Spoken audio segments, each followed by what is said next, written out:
10년여간 결혼 생활을 해온 이세창, 김지연 부부가 이혼 조정을 신청했다는 안타까운 소식이 전해졌습니다. 그런데 두 사람이 한 예능 프로그램에 동반 출연한 이후 관계가 더 소원해졌다고 알려져 눈길을 모으는데요. 연예인 부부의 동반 출연, 과연 어떤 영향을 미치는 것일까요? 스포츠한국 안진용 기자와 함께 알아보겠습니다. 안녕하세요. 네, 안녕하세요. 네, 먼저 이세창, 김지연 씨 부부가 파경을 맞았다는 소식이 전해졌습니다. 이들 부부에는 어떤 일이 있었던 것일까요? 네, 선후배 배우로 만난 두 사람은 지난 2003년 결혼에 화제를 모았습니다. 네. 하지만 최근 10년간의 결혼 생활을 정리하고 각자의 길을 선택해 안타까움을 주고 있는데요. 두 사람은 얼마 전 SBS 스타 부부쇼 자기야에 함께 출연했습니다. 이 프로그램에서 두 사람은 부부간 갈등을 솔직하게 고백해 눈길을 끌었는데요. 당시 김지연 씨는 남편이 사업상 밖에 있는 일이 많다 보니 가정에 소홀하다. 며칠씩 못 들어올 때도 많고 그러다 보니 당연히 소홀해진다며 아이까지 아빠가 멀게 느끼는 것 같다. 집에 와도 TV만 본다. 대화가 적고 그러다 보니 스트레스를 받지만 속으로만 앓고 있다며 속내를 드러내기도 했습니다. 예, 그렇다면 그 이후에 두 사람의 관계가 조금 소원해졌다고 볼 수 있는 걸까요? 예, 반드시 그렇다고 단정 지을 수는 없지만 예. 이세창 김지연 부부가 자기에 출연한 직후인 2001년부터 별거에 들어간 건 사실입니다. 방송에서는 두 사람이 화해한 것처럼 그려졌지만 한간에는 자기야 출연 이후 두 사람의 갈등이 더욱 깊어졌다고 하는데요. 그동안 서로에게 하지 못했던 이야기를 방송을 통해 전하는 과정에서 감추고 싶었던 서로의 속내를 들키게 된 거란 추측이 이어지고 있습니다. 솔직하게 자신의 마음을 전하는 과정이 폭로전으로 이어지기도 해 부부간 감정이 상하는 일도 발생하는 거죠. 예, 그렇다면 향후 이세창, 김지연 씨 부부의 이혼 조정은 어떤 절차를 밟아가게 되나요? 네, 김지연 씨는 지난 1월 말 거주지인 수원지방법원에 이혼 조정 신청서를 냈고요. 예. 이제는 조정 기일을 앞두고 있는데요. 조정이 이루어지면 두 사람은 법적으로 남남이 됩니다. 하지만 이미 충분히 양측의 입장이 정리된 만큼 법적 다툼은 없을 것으로 보이는데요. 김지연 씨가 딸의 양육권을 받는 대신 이세창 씨로부터 위자료는 받지 않기로 한 것으로 알려졌습니다. 예, 이들 두 사람 외에도요, 자기야에 출연한 이후에 이혼에 이른 스타 부부들도 있었어요. 네, 개그맨 양원경, 박현정 부부의 경우 지난 2011년 13년 만에 협의 이혼했는데요. 예. 두 사람은 자기야에 고정 출연하고 있었습니다. 두 사람은 이 프로그램에서 확연한 성격 차이를 드러내 보는 이들을 안타깝게 만들기도 했는데요. 박현정 씨는 남편 양원경 씨의 무심한 모습 때문에 힘겨운 마음을 토로하고 경제적 어려움에 대해서도 털어놨는데요. 양원경 씨 역시 불만을 드러내며 구속하지 말아달라며 대립각을 세우기도 했습니다. 이후 두 사람은 이혼 후 각자의 길을 선택해 팬들의 마음을 무겁게 만들었죠.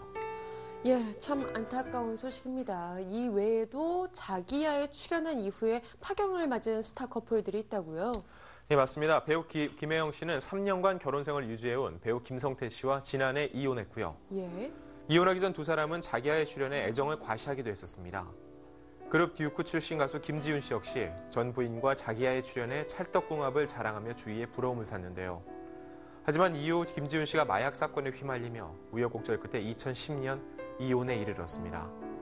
이외에도 쿨 출신 가수 김성수 씨 역시 지금은 고인이 된 전 부인과 자기야에 함께 출연했었지만 이후 이혼 소식을 들려줘 주위를 안타깝게 만들었습니다. 예, 그렇다면요, 이렇게 자기야에 출연한 것이 파경에 이른 스타 커플들에게 어떤 직간접적인 영향이 있었다, 이렇게 볼 수 있을까요? 물론 자기야에 출연한 것이 직접적인 문제가 됐다고 볼 수는 없습니다. 예. 하지만 오랜 기간 결혼 생활을 유지하면서 불거졌던 문제가 자기야 출연 이후 더욱 극대화됐다고 추측해 볼 수는 있는데요. 평소에는 서로에게 말하지 않고 넘어가던 불만을 방송을 통해 말하는 과정에서 서로 더욱 크게 감정이 상할 수 있기 때문입니다. 방송의 특성상 더욱 많이 스포트라이트를 받기 위해서 마음속 더 깊은 곳에 있는 민감한 이야기를 꺼내다 보면 수위 조절이 되지 않아 상대방에게 상처를 줄 수 있는데요. 실제로 자기야에 출연했던 한 연예인은 방송 중에는 속 얘기를 털어놓으며 화해의 시간을 가진 것 같지만 녹화가 끝난 후 귀가해서 더 크게 싸운 적이 있다고 밝히기도 했습니다. 예, 부부로서 방송 프로그램에 출연을 하긴 하지만, 연예인이기 때문에 사실은 감춰야 하는 것들, 그래서 더 고통스러운 부분들이 있을 것 같아요. 네, 연예계 인꼬 부부의 실상은 실제로는 쇼윈도 부부일 때가 많습니다. 예. 다양한 언론 매체를 통해 돈독한 모습을 보여줬던 전노민, 김보연 부부와 조혜련, 류시원 씨 등이 지난해 연이어 이혼 소식을 전했는데요. 이에 대해 전원주 씨는 연예계는 가시밭길이고 배우자와 성향이 안 맞으면 그 고비를 못 넘긴다며 연예인 부부의 고충을 토로하기도 했습니다. 연예인들은 일반인보다 사생활대에 노출이 심한 편이고 상대적으로 더 감정이 예민할 수 있어 그들이 받는 스트레스는 일반인 부부와 비교할 수 없을 정도로 엄청날 때가 많습니다. 예, 그렇다면 연예인 부부가 갖는 또 다른 문제점 어떤 게 있을까요? 네, 연예인들은 아무래도 일반인에 비해서 굉장히 불규칙한 생활 습관을 갖고 있는데요. 예. 정해진 출퇴근 시간이 없기 때문에 부부간 얼굴을 보고 대화할 기회도 자연스럽게 줄어듭니다. 이런 과정이 부부관계를 악화시킬 수도 있는데요. 조혜련 씨의 경우 일본 진출로 바쁜 일정을 소화하며 가족에게 소홀했고 결국은 이혼의 위기에 처했다고 고백하기도 했었죠. 경제적인 이유도 이혼에 적지 않은 영향을 미칩니다. 연예인은 고소득 직업군으로 알려졌지만 이는 극히 일부의 얘기인데요. 수입이 불규칙하고 품위 유지 차원의 지출이 많거나 무리하게 사업을 벌리다 실패 후 이혼에 이르는 경우도 어렵지 않게 찾아볼 수 있습니다. 예, 공교롭게도 부부가 함께 예능 프로그램에 출연한 이후 이혼을 했던 사례가 적지 않은데요. 크든 작든 서로 다른 남녀가 가정을 이루면서 생기는 문제들은 누구나 갖고 있기 마련입니다. 다양한 방법으로 문제를 해결해 나가려는 노력과 자세가 예능 프로그램 출연보다 먼저 필요한 것 아닐까요? 지금까지 스포츠한국 안진용 기자와 함께했습니다. 고맙습니다.